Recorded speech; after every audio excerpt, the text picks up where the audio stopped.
Welcome everyone to tonight's presentation from the Santa Cruz Museum of Natural History. My name is Marisa Gomez and I'm the museum's public programs manager.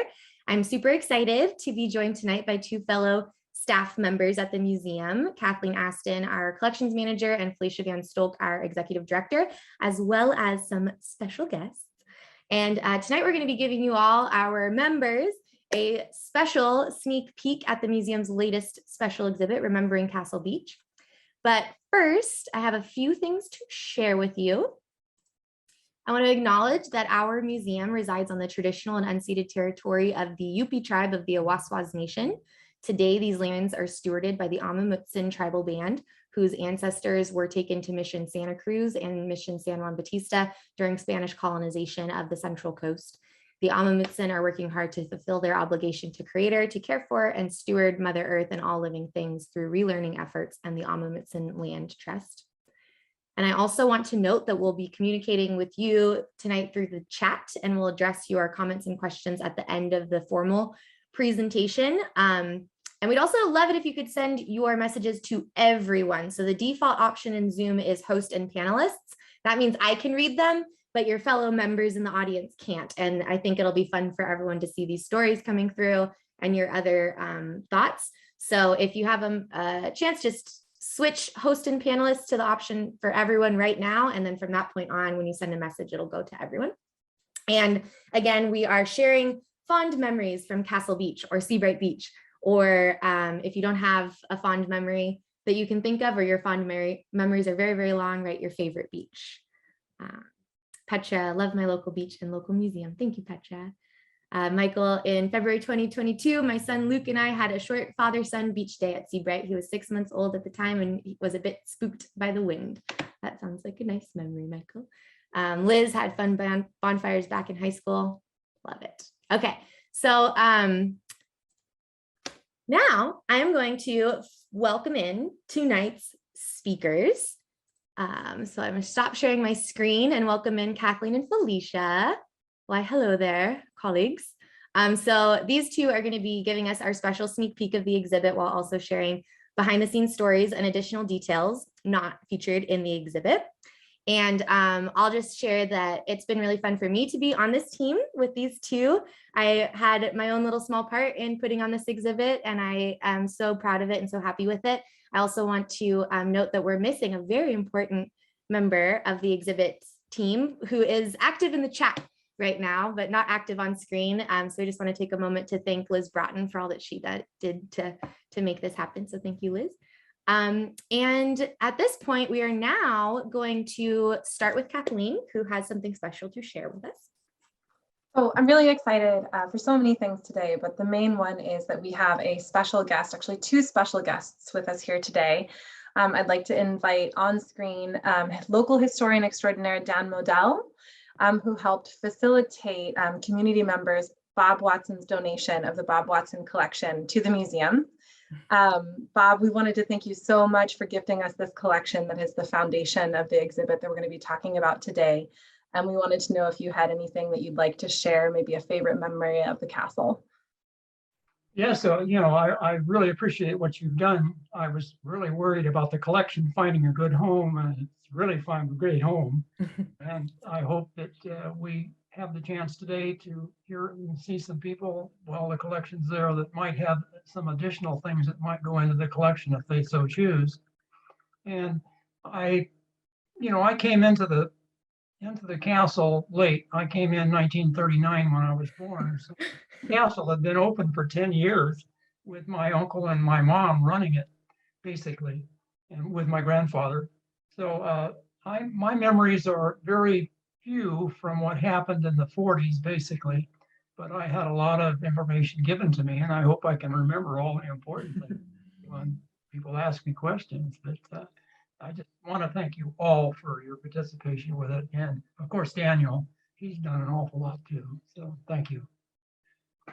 Well, thank you so much, Bob and Dan, both of you, for being here. And I'm sure we'll get lots of great stories to add to our collection of stories that we know about the castle and our local Seabright area. And yeah, we're just very grateful that you joined us today, and stick around and we'll see if we get any questions to direct your way two at the end. At this point, I'm going to hand it over to Felicia, who's going to get us started with our formal presentation. And again, we're going to do this for a little while, and then we'll come back as a group and go through what people are sharing in the chat. So thank you, Felicia. Take it away. All right, thank you. Yeah, we're going to get my slides up in just a second. And remembering Castle Beach, like Marisa said, has been a real pleasure to put together as an exhibit. It's our first temporary exhibit that the museum team has developed entirely in-house and based on a collection that the museum has. So it's the first time in, I'm saying, this generation of the museum, over 12 years, that we've done that with this team. And it's been really fun. So again, thank you to Bob for sharing his collection. It really gives us a unique opportunity to examine the relationship between humans and nature on our coast. And we'll see some amazing photos of that human-nature dynamic. This exhibit covers several themes that helps to tell that human nature story. So early beach culture is definitely an important part of this exhibit, beginning with the indigenous people who were stewards of the coast. And this exhibit shows many ways that early Santa Cruzans enjoyed the beach and how they shaped their environment.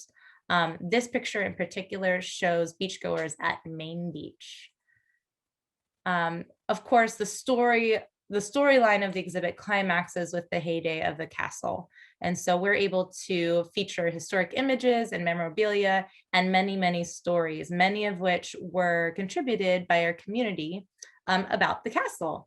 And these really demonstrate that evolution of beach culture and of the beach itself. Because of course, the beach has changed. So through these images, these historic images of the beach and the castle, we can really see the powerful ways that people were battling with natural forces often. And we can compare these photos to what the beach looks like today and observe how much the coast has really changed in not that much time.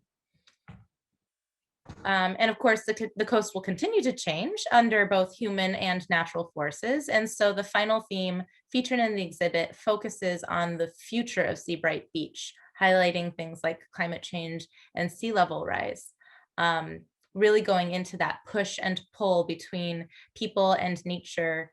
And that's actually beautifully depicted throughout each section of this exhibit.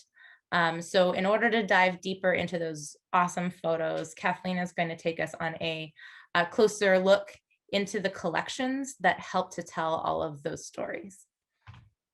All right. Thank you, Felicia, for grounding us in these sort of bigger themes in the exhibit. Like Felicia said, I'm now going to wade more into some of these stories that kind of cut across these larger themes and go across time, from early Seabright to the heyday of the castle and beyond.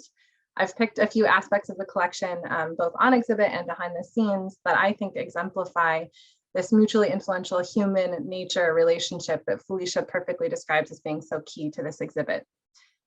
Those cross currents that I want us to look at involve the themes of abalone, sea bathing, and the creek and cove.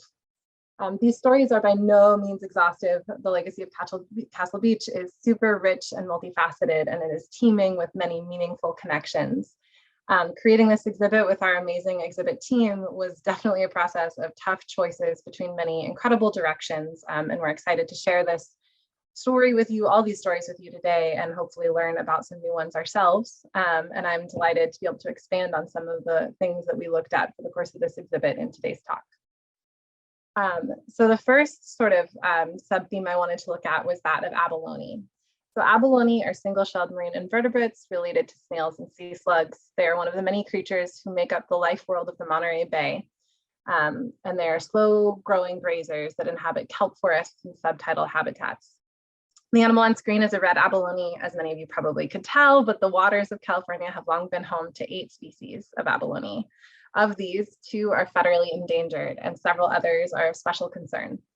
By looking at abalone, our exhibit highlights the ways that humans have made coastal connections through their relationships to the non-human creatures living alongside them. Now, while the majority of this exhibit focuses on the Seabright area since the late 19th century, we have a case highlighting the native connections to the coast that precede that of other Seabrightons, like Felicia mentioned in her introduction. Like Marisa mentioned, the original inhabitants of the Seabright region were the Weepy people. And for the Weepy, the local waterways provided an abundance of food and resources for tools, jewelry, and more. The indigenous relationship to these resources was severely disrupted when Mission Santa Cruz was built in 1791. And the Amamutsan tribal band, as Marisa mentioned, a lot of this stuff is comprised of the descendants of people who were held at Mission Santa Cruz and San Juan Bautista. We are fortunate to have on display jewelry made of abalone and other coastal materials by Amamutsan tribal elder Eleanor Castro. Eleanor spoke to us about her relationship to abalone for this exhibit. She talked about how living near the coast, we not only hunted small and large game and gathered native plant food and nuts and seeds, but we fished and gathered shellfish. Abalone was one of those shellfish that we gathered and ate. We not only ate the mussel, but used the shell for different things. We used it to trade with other tribes for whatever they had. We also used it in different ways, such as to carry water or food. She also spoke to us, as in this quote on the screen, about how jewelry was another use of abalone. And you see how, as jewelry was used in ceremony, it became sacred. So in addition to the significance for indigenous peoples, abalone has been continuously important to folks who live on the coast, and we see that popping up places in our exhibit. But this also includes the early adoption of abalone harvesting by communities of Chinese Americans and Japanese Americans in the 19th and 20th centuries. In menus and advertising from the castle, including this menu from Casa del Mar, the Casa del Mar period that began in 1945, we see abalone steaks as a popular mainstay. In later reminiscences of the castle, and I've seen this in several different clippings and articles, both in this collection and elsewhere, we see that the accessibility and affordability of abalone meals act as a hook in a local history article, or like, you know, some way to get people excited or to mark the change in time about like the fact that abalone was available, the fact that it was so cheap. While populations of abalone have fluctuated across the 20th century, harvesting regulations did begin to appear as early as 1901 in recognition of the mollusk's vulnerability. Abalone fishing continues to be a way that today's Seabrightons mark coastal changes. Local resident Chuck Kyle talks about how his secret abalone bed was the beach north of Black's Point towards the harbor, which had been part of the ancient San Lorenzo River mouth. The sandstone bottom had been deeply stream scoured and was covered in eelgrass, which was like an aquarium teeming with lingcod, gabizon, sea stars, anemone, and abalone. Here, abalone access is used as a marker of changes caused by the creation of the harbor, construction of which began in 1962 and was completed in 1964. Of course, these events are far from black and white. The harbor is just one way that humans have changed the coast, and it supports local commercial and recreational boating, among other things. Our exhibit explores the harbor as it relates to these changes in Castle Beach, which widened greatly in response to the jetty's blocking of sand. So that's not to say that many of the changes in today's coast are not grave. Elder Eleanor Castro describes the difficulty of accessing abalone for local indigenous folks. Nowadays, we are not allowed to gather abalone because the oceans are polluted and the abalone are dying off. I now get my abalone from people who already have it. Eleanor goes on to talk about obligations to care for the earth, something that we strive towards with our mission of connecting people to science and nature to inspire stewardship of the natural world. In keeping with this, our Remembering Castle Beach exhibit is not confined to the past, but looks also towards the future with information about native plant projects, snowy plover habitat management, and changing sea levels. So speaking of the sea, I wanted to shift to another undercurrent of our exhibit. I tried to make a lot of sort of current and ocean-based puns, and I think it didn't really work, but I appreciate you guys all hanging in there with me. But the next theme I'd like to look at is sea bathing. So this slide features a postcard from around 1910 advertising Seabright as a safe place for bathing. The influence bathhouses had on the popularity of beach tourism and subsequent infrastructure establishment in Santa Cruz. Oh my gosh, there's great puns in the chat. Thank you all. So the influence that bathhouses had on the popularity of beach tourism and subsequent infrastructure establishment in Santa Cruz is featured in our exhibit. And it's an important highlight, given especially that the castle started out as a bathhouse. But that does not discount the significance of sea bathing to the story of Castle Beach. And indeed, the earliest iterations of the castle Also rented beach gear like bathing costumes. By looking at swimming, we see how our exhibit highlights the ways that humans have made coastal connections through their recreation habits. And yes, this is a relatively wide beach, and we can definitely talk about that in the Q&A afterwards. While many 19th and early 20th century Santa Cruz beachgoers chose to remain fully clothed, early tourist industry entrepreneurs offered materials to support surf bathing, as early as like the 1860s and 70s at least. From rentable suits to carriage services that would allow bathers to be picked up from the water's edge and then transported back to the top of the beach and closed in a carriage, during which time they could change such that they wouldn't have to deal with the immodesty of being seen out of the water in a swimsuit. We are especially thrilled to exhibit some historic bathing costumes on loan from the Capitol Historical Museum. In particular, this early wool suit from the 1880s. With a full skirt that attaches over a jumper, it resembles a complete dress. Suits like these woolen ones add pounds of weight, or would have added pounds of weight on average, 20 for women and 10 for men, to a swimming body, a strategy which by today's standards certainly seems counter towards an interest in safety while being in the water. But indeed, following the advertisement in the postcard we opened this section with, many moves to make Seabright safe for timid bathers were made. One you can see here in this early 1900s photo of Pilkington's hot saltwater baths, which were completed in 1903. The baths were the first iteration of what would later become the castle. And what I'm referring to here by this safety measure is the small structure just to the left of the bathhouse. It's an A-frame attached to the faint line of a rope, a lifeline. This line would extend out a short ways into the surf, where it would be anchored to provide stable access as a sort of railing in and out of the ocean. Increased popularity of swimming on the California coast in the early 1900s saw many beaches installing these lifelines or swim lines in response to tragic drownings. Swimmers were encouraged to not venture past the ends of the lines and to be aware of currents and tides. So one person who was doing a lot of that encouraging, especially on Seabright or Castle Beach, as it would become to be called, was a young man named Louis Scholl, son of Seabright community members Conrad Scholl and Alice May Grippenstraw, whose family had long ties to the local Twin Lakes area. Louis was a fixture on Seabright Beach. Not only could he be found often down at the beach enjoying the surf and the sand, whether in swimwear or a more formal suit and parasol, he was known for patrolling the waves for swimmers who had lost their way. Indeed, he became a local hero known for rescuing drowning swimmers far and wide. For his 1911 rescue of Ray Lanfier, a name I'm probably not pronouncing right, the City Council of Santa Cruz nominated him to the Carnegie Hero Fund Commission, for which Louis was successfully awarded a medal, which we have on display in the exhibit and which is pictured here, and also $1,000 to be used for wise purposes. They had to be used for wise purposes, otherwise the Carnegie Fund would come calling and ask you to change your ways. Local newspapers also tell of Louis' rescue around the same time of a member of the Santa Cruz area Chinese community from drowning, although that person's name was not reported. And indeed, by the time Louis became part of the earliest official lifeguard crew at Seabright Beach in 1935, he was reported as having saved 35 swimmers from the clutches of the surf. Of course, Louis had more going on than just lifeguarding. Among other things, he and his father bought the hot saltwater baths in 1920, which Louis would transform via a concrete castle facade in 1928. The castle was a family affair, as Bob talked a little bit about at the beginning, with Louis' younger sister, Gladys Watson, née Scholl, having worked at the bathhouse and snack shack for years prior to her family's acquisition of the property. So here we see Gladys in this photo in 1929, which is the year the castle opened, with an extra tire cover advertising the Scholl Marr Castle enterprise that she continued to support by working and helping in other ways. This is one of my favorite photos on the exhibit because it took me a moment to realize like what the tire cover was, and it's pretty small, so I wanted to make sure I blew it up for this presentation. It's through the care and keeping of family photos and scrapbooks by Gladys and her son Bob that we were able to put on this exhibit today. Gladys was a champion of the castle's legacy, giving interviews into her later years about her own Castle Beach reminiscences.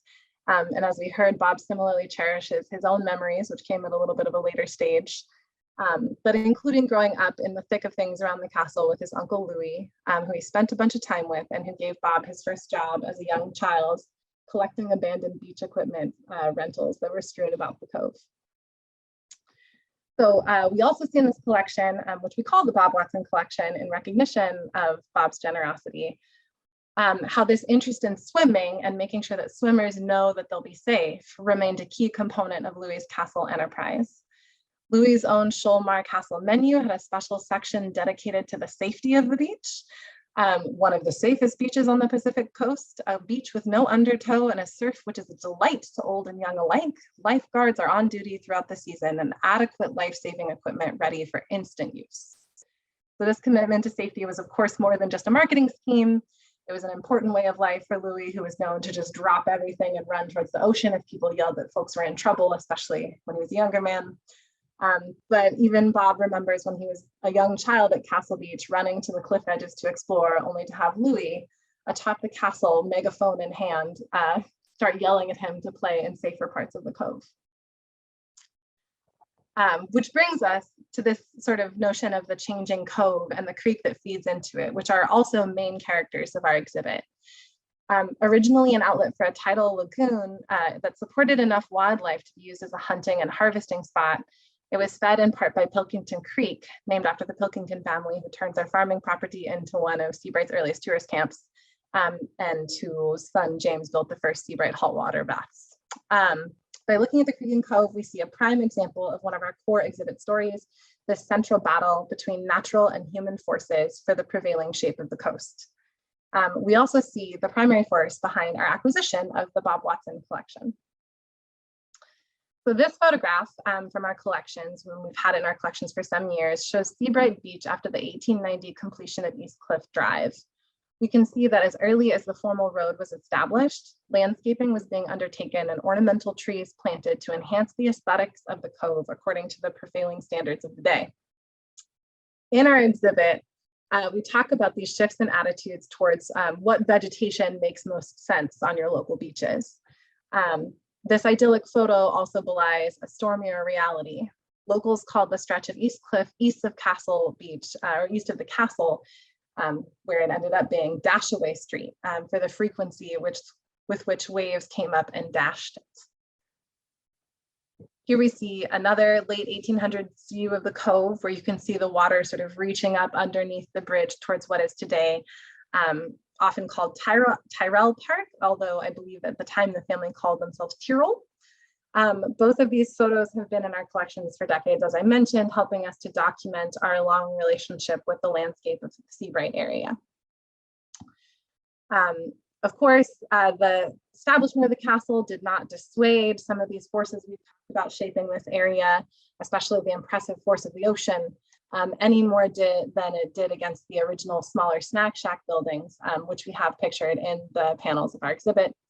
The water continued to reach up into the cove, even as Pilkington Creek was diverted through a culvert under the building, under the superstructure of the castle. Of course, storms like these were not without consequence. Scholl family lore has Louis bemoaning the particular storminess of the 1930s, but whatever luck had to do with it, Louis Scholl and others would regularly have to shore up the walls of the castle from the wild waves and pounding driftwood projectiles of each winter.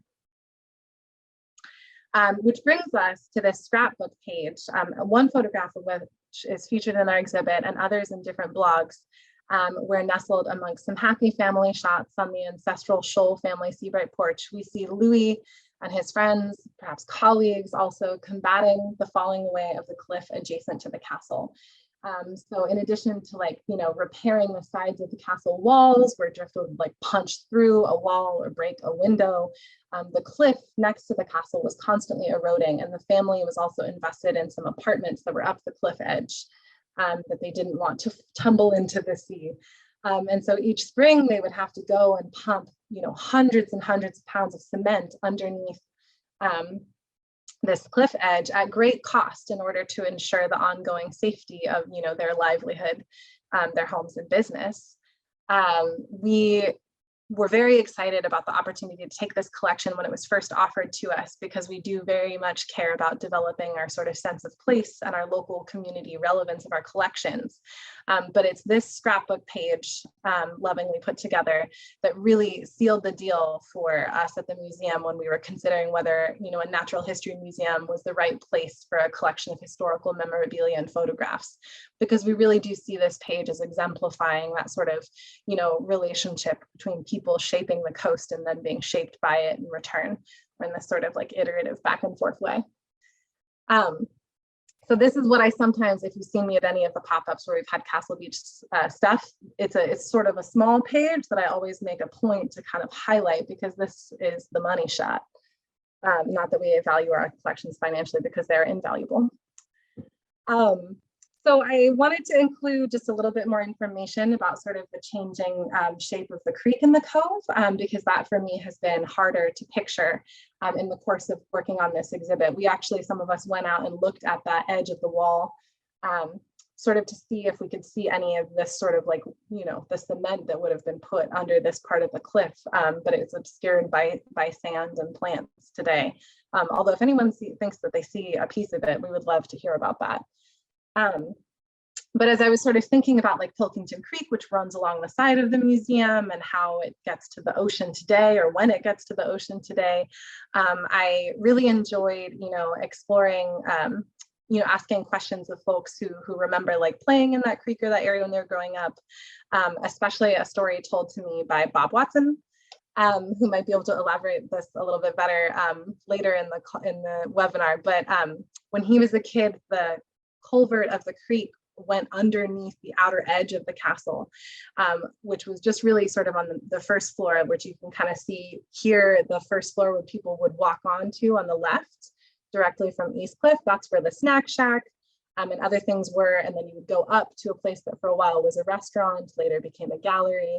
But the lower level, which you can see in the picture to the right, was really just sort of this kind of wall exterior over a sort of hollow underneath space with a bunch of like wooden supports. It wasn't like a solid building underneath there. And at the time that Bob was a young man, it wasn't in use.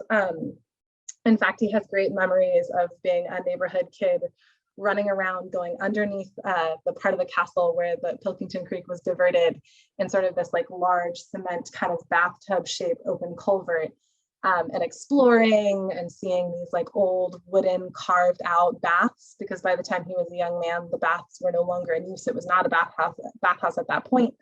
And getting to like check out, you know, sort of this like kind of window into history that must have also felt just very secretive and exciting as a small kid.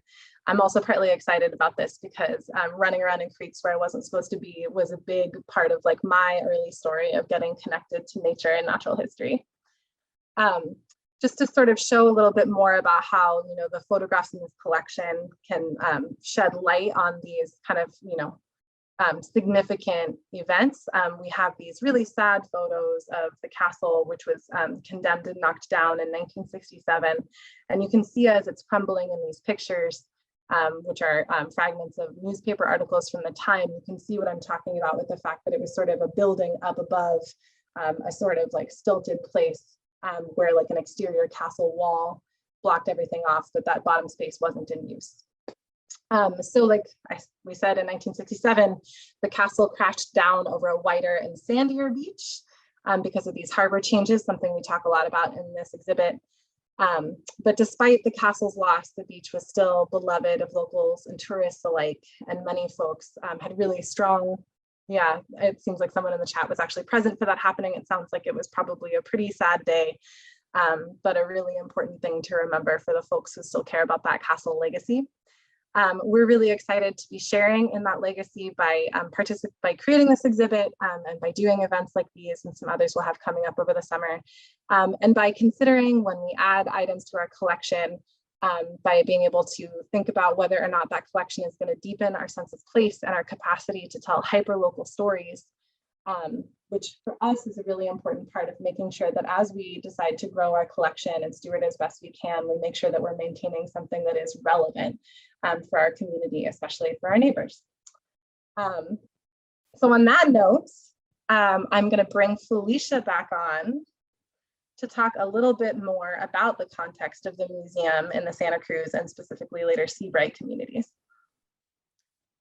Yeah, thank you. That's awesome, Kathleen. I haven't seen some of those pictures myself, or maybe I didn't look closely enough at some of those pictures. So that was really interesting.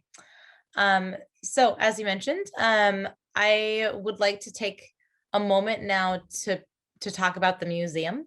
The museum is featured in our exhibit, but only briefly. And so as part of this member opening, I would like to just put the museum's history into the context of this exhibit.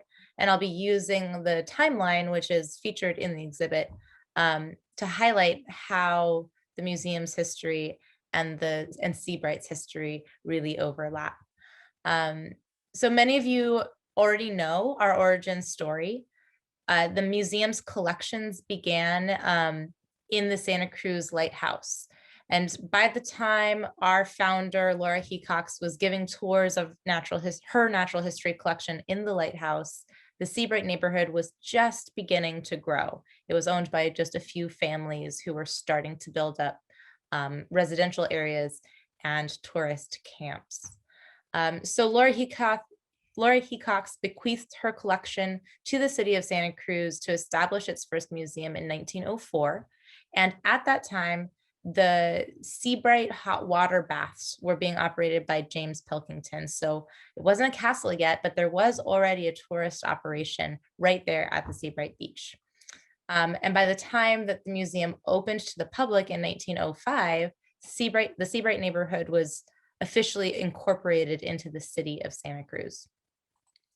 So it's just a coincidence that these major moments lined up.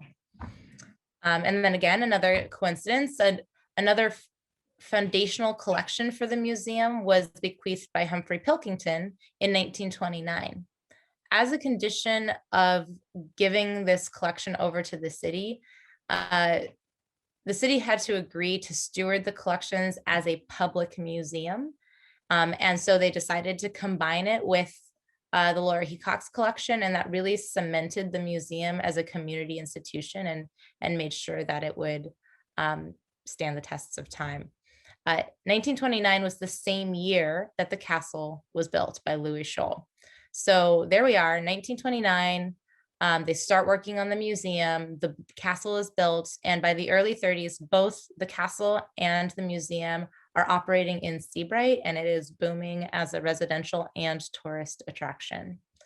The museum's final move from the Terrell House, which is on the right of the grayscale picture, to its current location in the Carnegie Library on the left was in 1954. So this is a really cool picture because it includes both of those. And it was basically taken from the perspective of the castle. If you were standing at the castle, you would see both of those buildings if you looked away from the beach. So 1954, the museum is moved into the Carnegie Library, and the next year, Twin Lakes Beach is officially established as a California state park, and Seabright Beach is part of Twin Lakes State Beach. So just as the museum was flourishing, so was the rest of the community. In 1962, as Kathleen mentioned, the Santa Cruz Harbor started to be built. And also in 1962, the museum in this Carnegie Library had its first expansion. So the historic Carnegie Library up in the front got added onto, moving back away from the coast. The castle was then demolished in 1967, and that was just before the museum underwent a second expansion, which is pictured in the lower picture. We added the room that is now our Sea to Summit exhibit of taxidermy and local habitats. So our overlapping history between the castle and the museum ends in 1967 when the castle was demolished. But of course, the museum has continued to grow and evolve alongside Seabright Beach. And as we talk about in the exhibit, the natural history of Seabright Beach will continue to evolve. The coast is still changing and will continue to change. And I suspect so will our relationship to it. So the final section of the exhibit looks into the future, and we talk about what forces will shape Seabright Beach. Of course, those forces include climate change and sea level rise. Those are inevitabilities.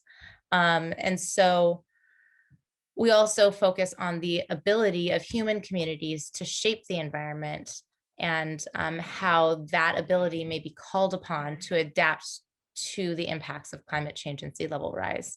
We do highlight the city's climate adaptation plan, which outlines triggers and steps that will prepare the coast for the future. This exhibit really clearly shows how intimately tied our community is to the coast, and how that tug of war between the forces of nature and the forces of what humans want to do have really shaped the environment here.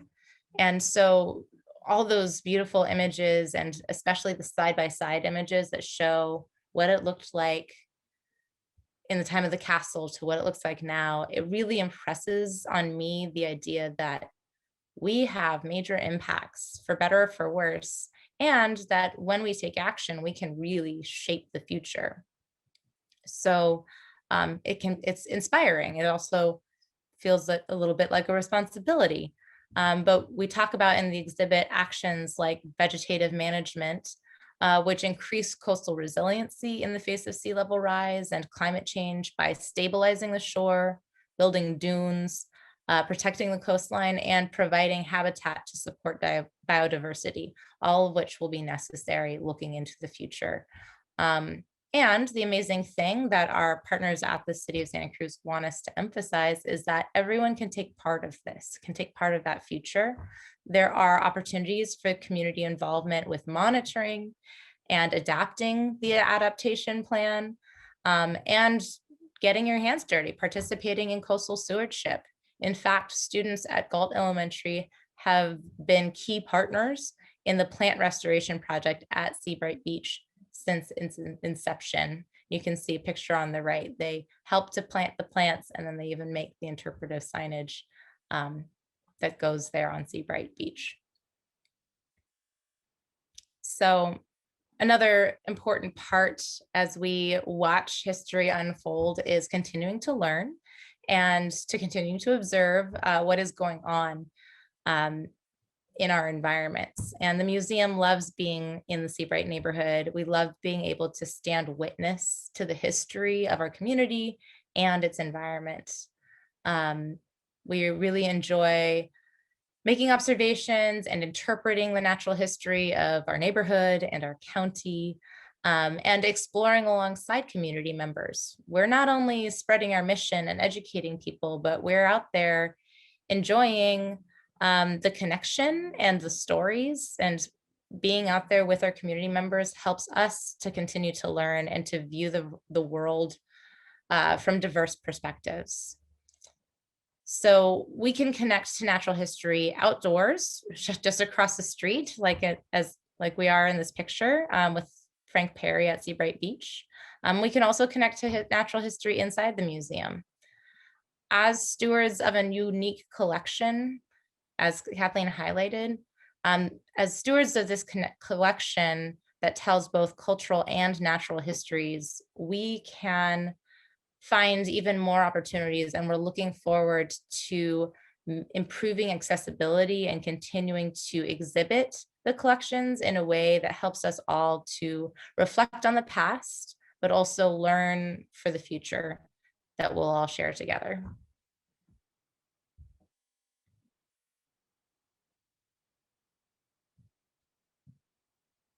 It's been a lot of fun.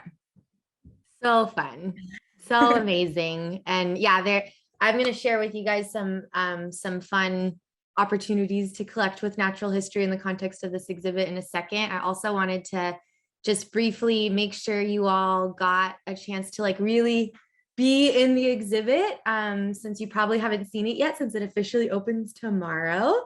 But this is a look inside the inside space.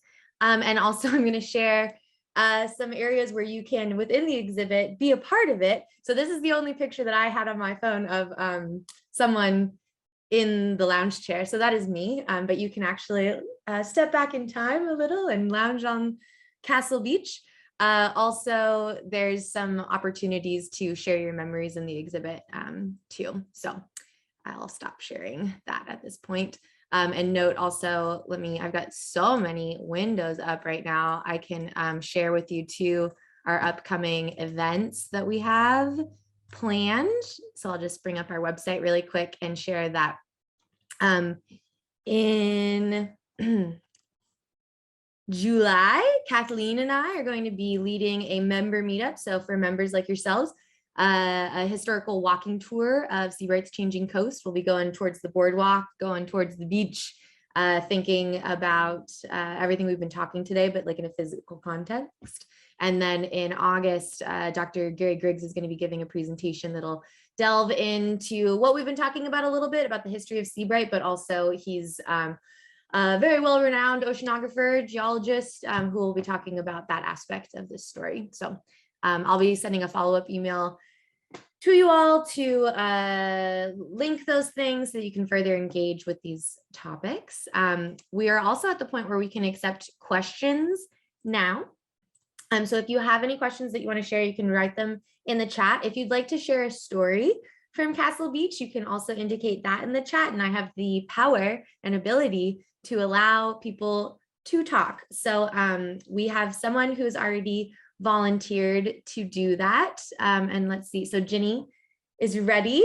Ginny is one of the people who's been in the chat sharing some of her memories and seeing the castle be torn down. So I'm gonna, Ginny, we won't be able to see you because of the setting, but I'm gonna allow you to talk now. And so you'll be able to unmute.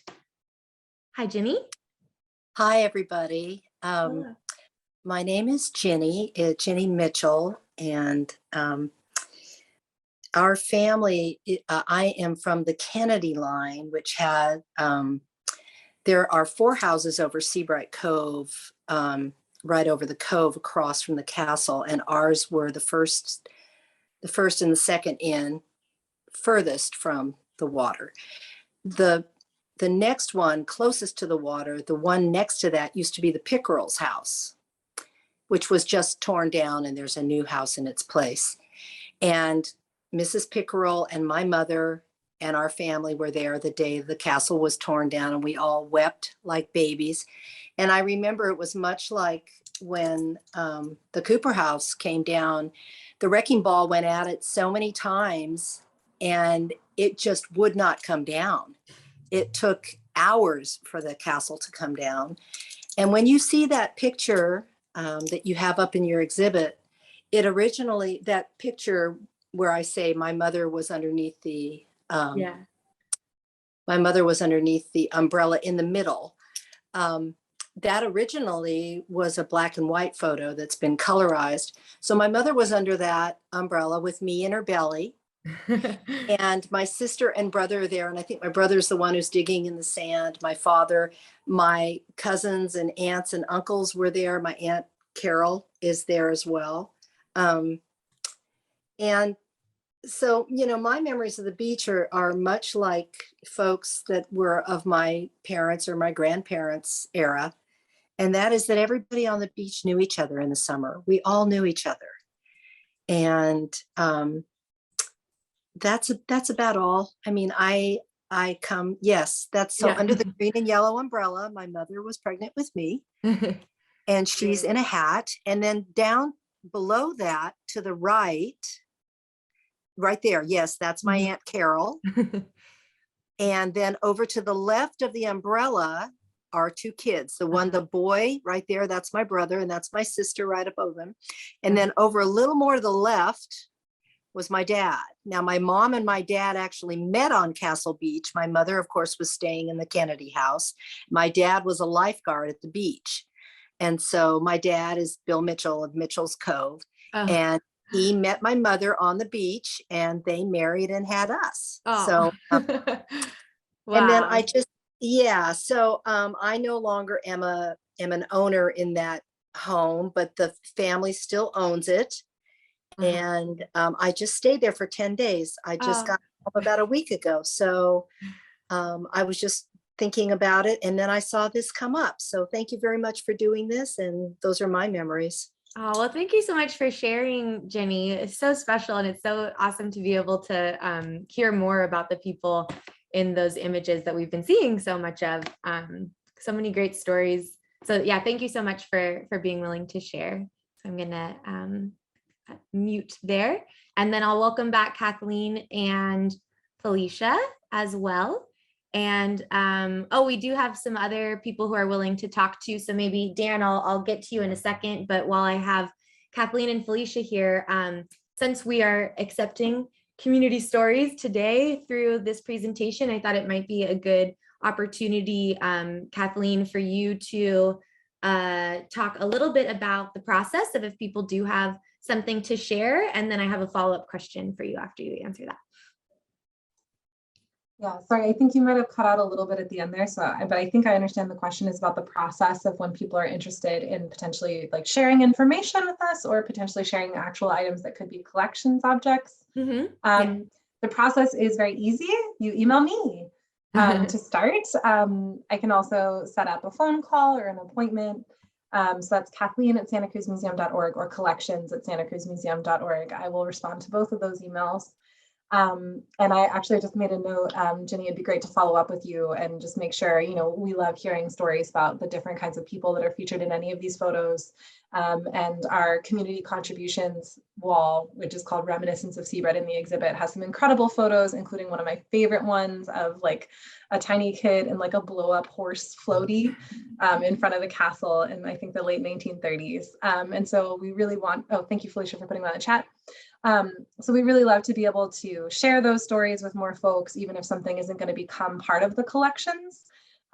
We still love to be able to gather those stories and help them with our exhibit documentation. Oh, thank you, Jenny.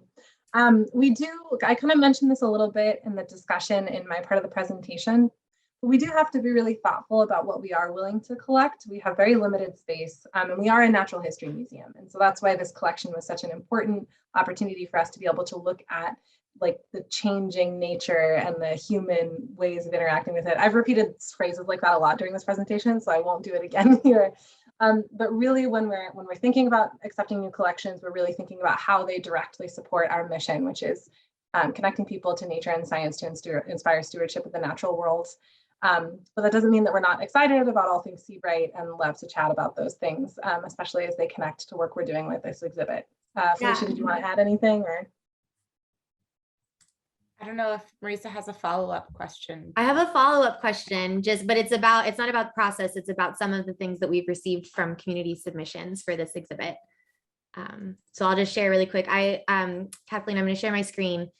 This is a scrapbook page that we have on exhibit in the community submissions area. And I love it so much, mostly because of the line, "Dear old Seabright Beach during a storm, Scholl Marr Castle." And I'm just wondering if you could share a little bit about this collection and any other anecdotes of receiving community submissions for this exhibit. Yeah, so this is from the Geissrider family collection. When we were advertising that we were interested in community participation, Geissrider reached out. His family has been in Seabright for many years, and a photo of his, I believe, great-grandmother, Ida, is featured on one of our exhibit panels, showing her sitting actually a little bit further down the coast, but next to a bunch of ice plant, which we talk about in the exhibit. So the question was about community participation. Mm-hmm. What we did is we advertised that we were working on this exhibit, and we asked people to reach out and to share stories with us. And it was really pretty exciting to see how many of the stories and quotes and pictures that we got really matched a lot of the themes we had already imagined we were going to be telling with this exhibit. So for example, one of the first quotes we ever got was by a local person named Bambi Bovey, who immediately was like, "Wow, I remember when I was a kid, the castle used to come up, or the water used to come up and crash right at the top of the cove." Like there was some story about being a small child and having like her dad have to quickly rush to grab her and her sister because they were like, "Oh, it's far enough from winter, like the surf will be fine." And they were like, not very far at all from the entrance to the Cove, like from East Cliff Drive, and they still had to like rush away from the waves unexpectedly. And like they were locals, they came here often, and it was still sort of an untidy surf in those days before the harbor was built.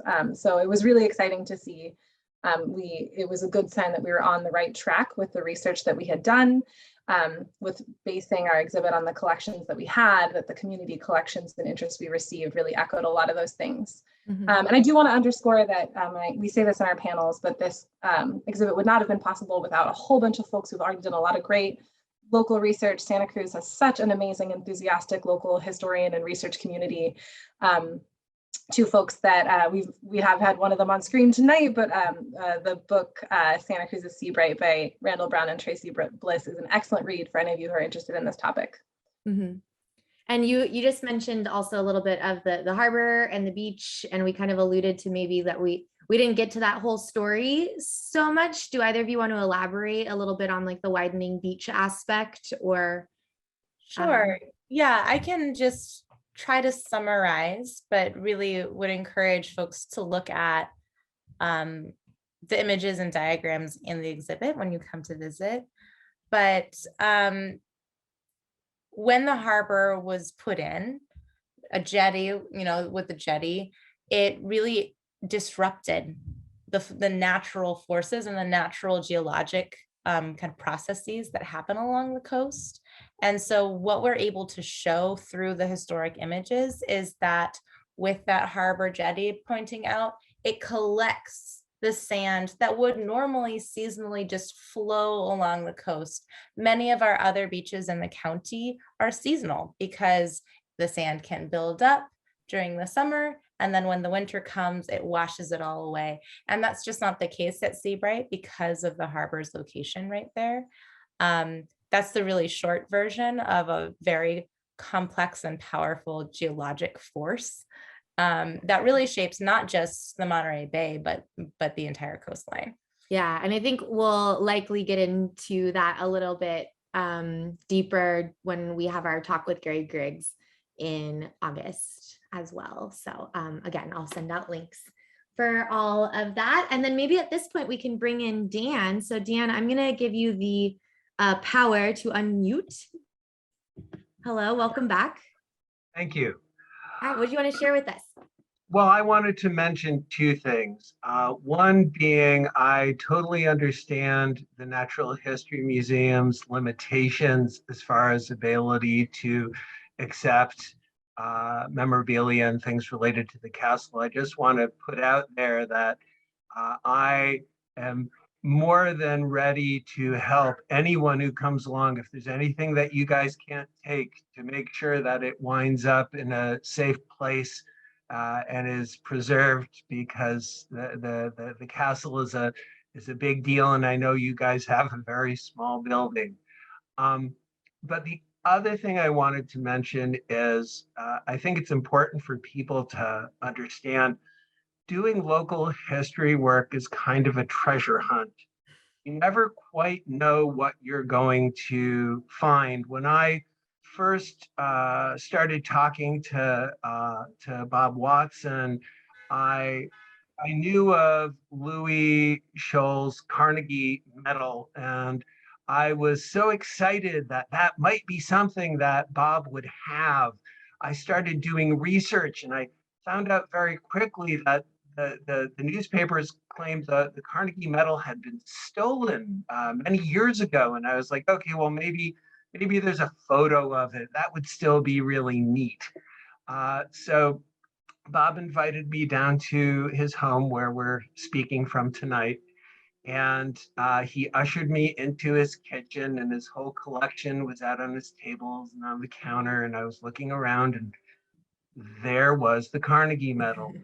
It was like Indiana Jones finding, the Holy Grail. I was so excited. I was like, Bob, but how? And he said to me, Dan, there were two of them. And only one was lost. So I want everybody out there to really appreciate not just not just the medal for what it is, but that we still have it. Mm-hmm. Yeah, thank you. And thanks for all of your hard work and putting together so many of the stories that we know about today. And do you have any memories of the castle yourself, Dan? No, the castle went down before I was born, alas. Yeah, but it's so compelling. I don't blame you for wanting to look into it more and for collecting these. So thank you for your work on that. And for joining it. And Bob, do you have anything else that you want to add? Any other fond memories of the castle that you want to share? Oh, I have a lot of them. Do you have one quick one that you want to share? Kathleen has heard several of mine, but the one that has to come to my memory not only is the getting crawling under the castle and the new creek flow under the street and under the castle and then onto the beach. That was a yearly venture that me and my buddies had all the time. One story that I told Dan not too long ago was that in the 40s, somewhere around 1943, I was down in the snack bar, which my mom ran for many, many years.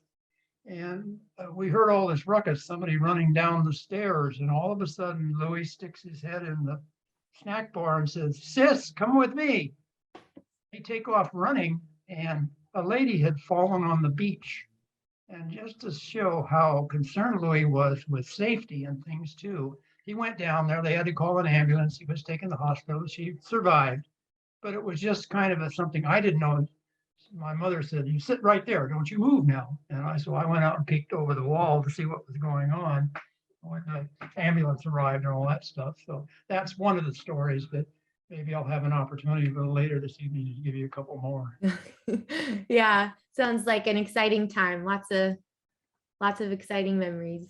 Cool. Thanks, Dan and Bob. I'm gonna mute you for now and get back to some other talking points. So Felicia and Kathleen, I was wondering if you guys could share your favorite parts of the exhibit or things that were like particularly delightful for you in putting it together or the way that it turned out.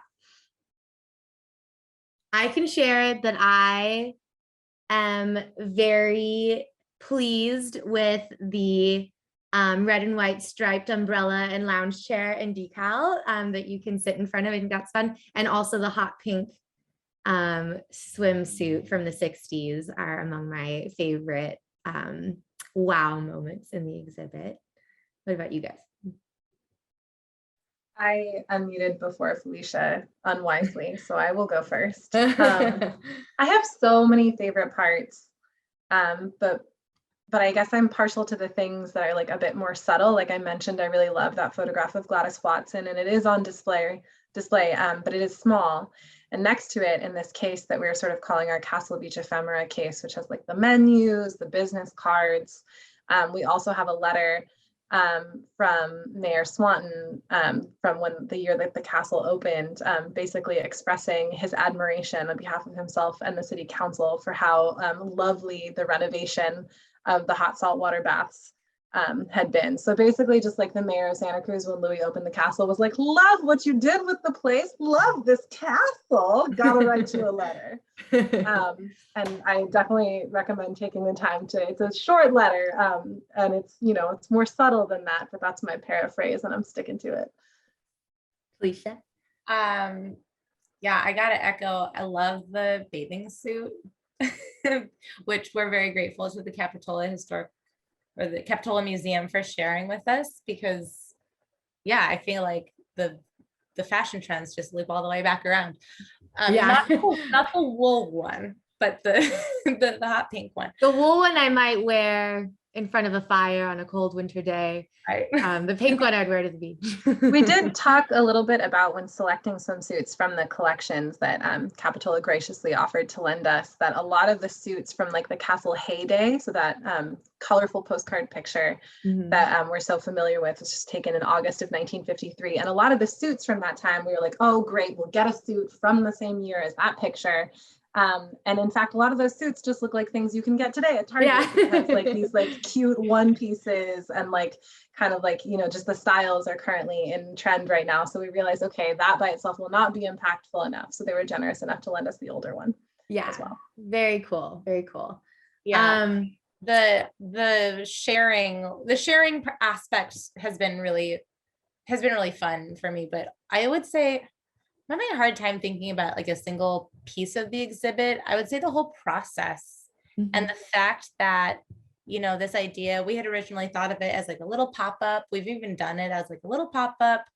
Oh, look, there was a castle there. And it just, as we looked into it and as we thought about it more, just the whole, all the stories that can like unravel from that, the whole process of picking it apart and finding these different themes and then diving deeply into each of those themes has just been really rewarding. And really, you know, since this is behind the scenes sort of look at the process, understanding that what ended up on the walls is just such a small fraction of what could be said about the castle, about beach culture, about the geology of the coast. And, you know, even the timeline that we have, it was like jam-packed, like you couldn't see, like there was a dot like every year, because the history of this area is so rich. And especially when you focus down on the castle and the coast, it's just a really,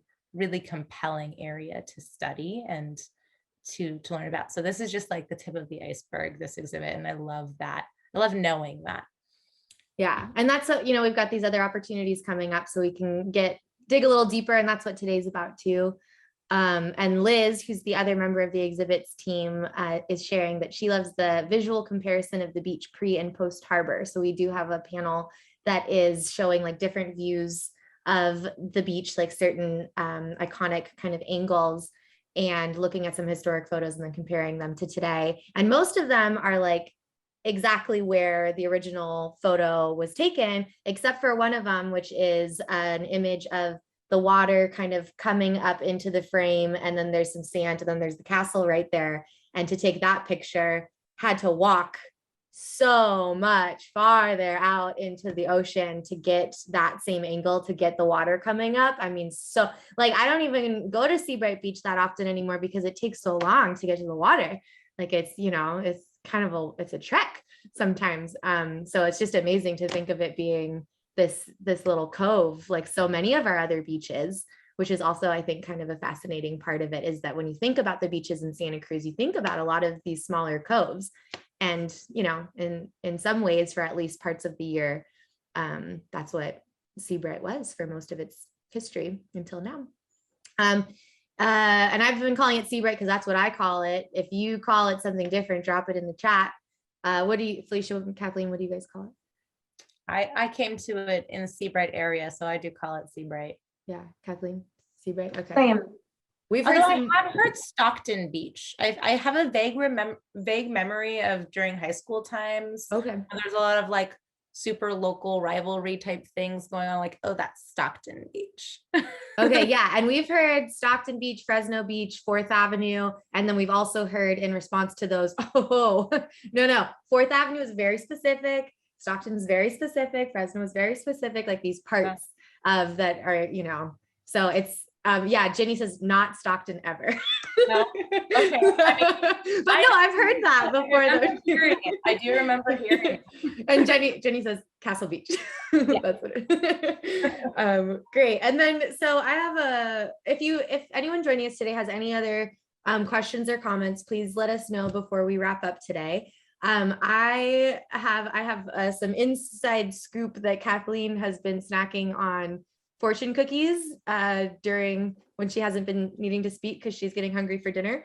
And we, for some reason, have so many fortune cookies at work right now. So Kathleen, have any of your fortunes, do they relate to what we're talking about today, or perhaps give us some insight into the future of Seabright and Castle Beach? The creative test of working at the museum. You gotta do. I dedicate these fortune readings to the future dinners I hope we're all shortly about to have. I will say that some of these, there are 5 sitting in front of me. It's the number that I'll go with and admit to. And I will say that there are 2 that I thought really stood out in relevance. And one is the social scene can be fun today.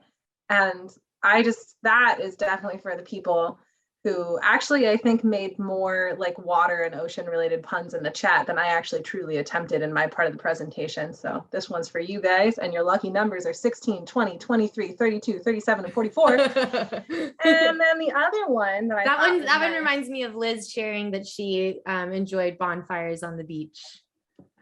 Social scene. And then the Ginny's family gathering around the whole theme. The whole theme about enjoying the beach. Yeah. Okay. And then Kathleen. And then this last one, lucky numbers 12, 19, 22, 31, 32, 41. An important business venture may soon develop for you. And the castle was definitely like a intergenerational important business venture that by like one person's dreaming. The story is that Louis, we don't know why he wanted to make it a castle. He just really did, drew a big old sketch on a kitchen table one time and was like, it's time, here we go. And he built several houses throughout the Seabright community. He was in construction. He did a couple of other important things. And just by that person's dream, a whole bunch of people had like generations of a castle beach to enjoy. I'm wondering if that one was good too.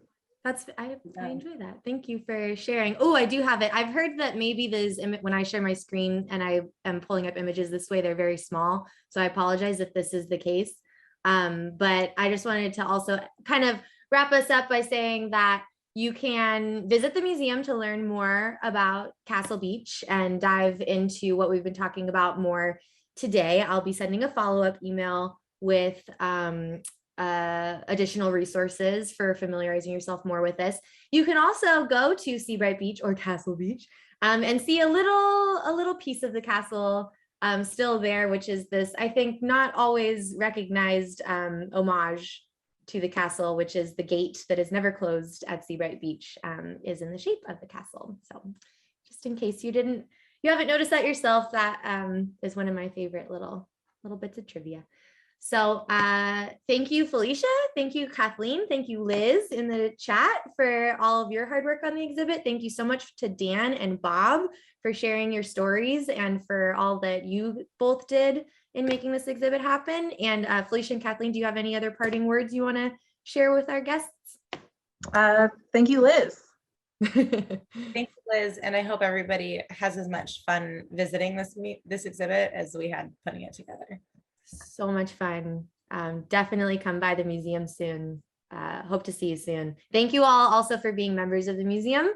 This presentation was made exclusively for our members as a way of thanking you for your support, because basically the only reason why we're able to do what we do is because of the support of our community members and particularly our members. So thank you so much. This exhibit is because of you. And Dan says that he'll be there tomorrow. Great. See you then. All right, and everyone have a good night. Kathleen, I hope you get some real food in you soon. Bye.